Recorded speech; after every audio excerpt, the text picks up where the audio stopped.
आज हम समझते हैं इसराइल और फ़लस्तीन का क्या कन्फ्लिक्ट है, इसको समझते हैं और इसराइल कब था और कब नहीं था और कब अब कैसे वजूद में आया, इसके ऊपर बात करते हैं। इसके लिए हमें इस्लामिक हिस्ट्री जाननी पड़ेगी।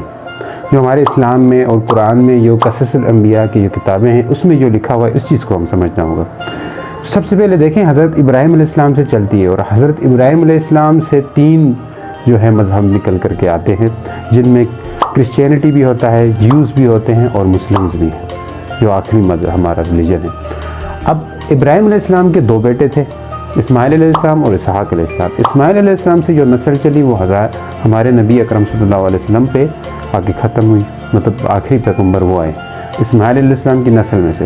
जब इसहाक अलैहिस्सलाम की नस्ल में से बेशुमार पैगम्बर आते रहे और इसहाक अलैहिस्सलाम के जो बेटे थे हज़रत याकूब अलैहिस्सलाम, जिनका दूसरा नाम इसराइल अलैहिस्सलाम भी है, और उनकी जो नस्ल बनी आगे जो 12 उनके बेटे थे और 12 बेटों में से हज़रत यूसुफ अलैहिस्सलाम भी उनके बेटे थे और उनके बेटों से जो नस्ल बनी उन्हें क्या कहा जाता है, बनी इसराइल कहा जाता है। ये आप सबको पता है। अब बनी इसराइल जो है वो फ़लस्तीन में बसती थी, ठीक है, जो आज का फ़लस्तीन है या इसराइल है वहाँ पे बसती थी, और वो हिजरत कर जाते हैं मिस्र के अंदर।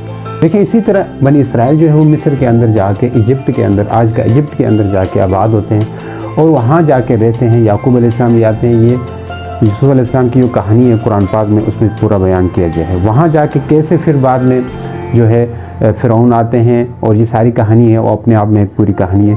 फिर उसमें हज़रत मूसा अलैहिस्सलाम की पैदाइश होती है, वो भी बनी इसराइल में से ही थे।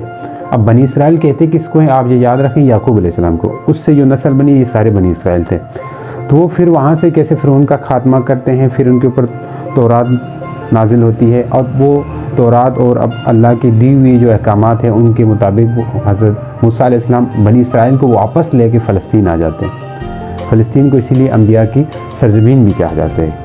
वहाँ पे आके वो यहूदियों के लिहाज से जो हज़रत मूसा अलैहिस्सलाम की वफ़ात हुई वो मौन नीबो में हुई।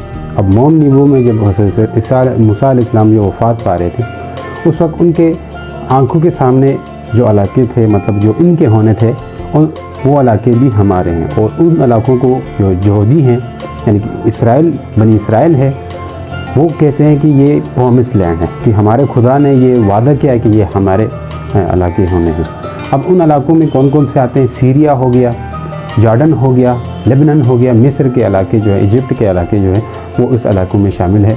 और इसी चीज़ को लेके जो आज का इसराइल है वो इन सब को मिला के ग्रेटर इसराइल बनाना चाहता है।